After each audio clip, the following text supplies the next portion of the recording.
Are we all safer this morning, Mikey? I think that would be an unwise term to sort of take at this relatively immature moment in the deal's infancy.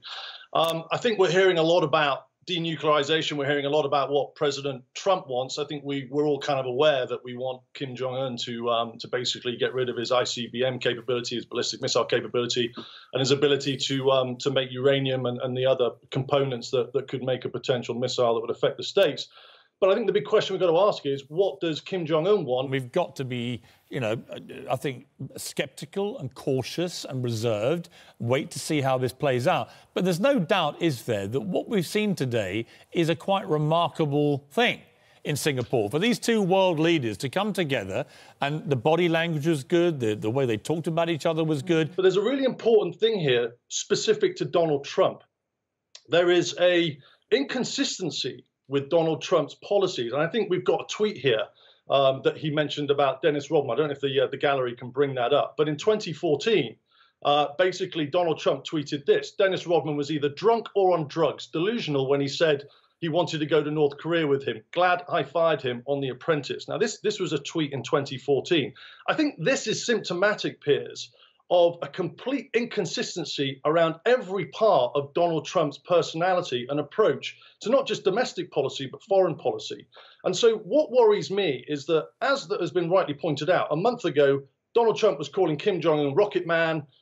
Kim Jong-un was launching ICBM and testing nuclear facilities, and now we're in this great place. We've also got to look at the broader picture, which is that I don't think there's still a US ambassador to South Korea. I think the State Department, which is responsible for diplomacy, is being ripped in terms of its budget by Donald Trump. Donald Trump thinks he can do all of this by himself. And quite frankly, he doesn't have the foreign policy expertise, and he doesn't have the global affairs expertise to be able to do this.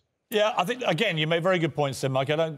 Trump is very inconsistent. There's lots of hypocritical tweets going back. All I would say is most of them predate when he became president. And I always said, let's judge him not as a business tycoon shouting his mouth off on Twitter, but as the leader of the free world, which he's now become. And I do think that in terms of his experience, at least he's got, his chief of staff is one of the top generals in America. I think people like Pompeo are very experienced, his Secretary of State. So he's got people around him. Mattis is world-renowned in the military as being a top general. So I think he's got people around him who do know what they're doing, and that does give me some comfort. But I agree with you. We shouldn't be getting the bunting out. We shouldn't be getting the bunting out. This is a day to be cautiously optimistic, but let's see how it plays out. And I don't disagree with that. But again, what would reassure me is that the incumbents that you're talking about filling those very, very key positions within the State Department and around the administration.